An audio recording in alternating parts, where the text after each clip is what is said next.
C'est comme ça que le PAD arrive. Un homme qui a très bien travaillé pendant 11 ans. L'AMIBA a d'ailleurs augmenté sa production. Il a reçu la visite de M. Wilfried Martins en 1988 pour le féliciter en lui disant « Jonas, je ne savais pas que l'AMIBA ferait des exploits après nous. Vous êtes un bon gestionnaire. » Il a respecté également, comme son ami Mobutu, ce partenariat.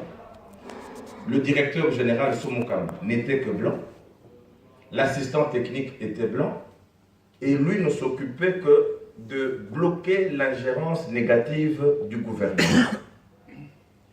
Entre parenthèses, en 1948, M. Sambwa Fidabangi de l'Équateur Mbwandi a bloqué le diamant de l'AMIBA, l'a ramené ici à Zaventem.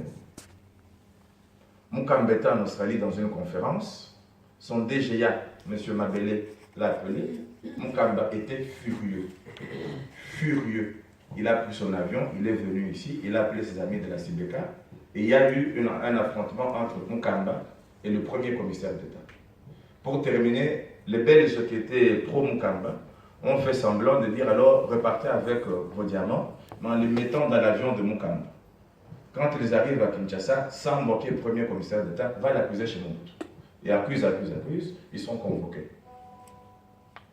Mukamba arrive, Sambwa est là, Sambwa fait son speech, Mukamba prend la parole et il dit que je n'ai aucune dette. D'ailleurs, j'ai prêté 23 millions à l'État.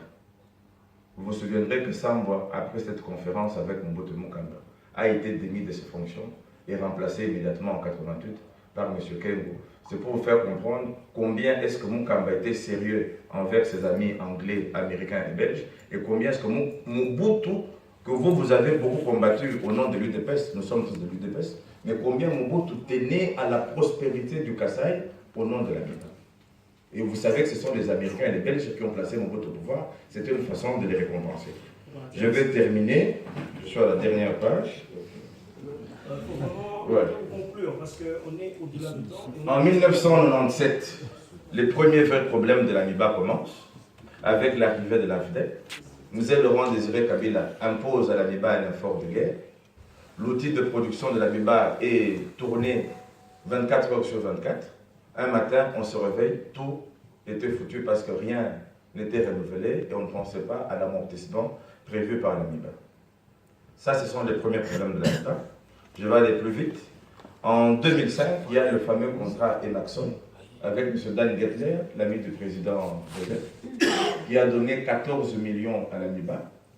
Un des PAD qui est passé ici au nom de M. Gustave Labeya, qui est décédé, personnel, a fait un investissement de 11 millions de dollars sur une seule drague line, sur 14 millions.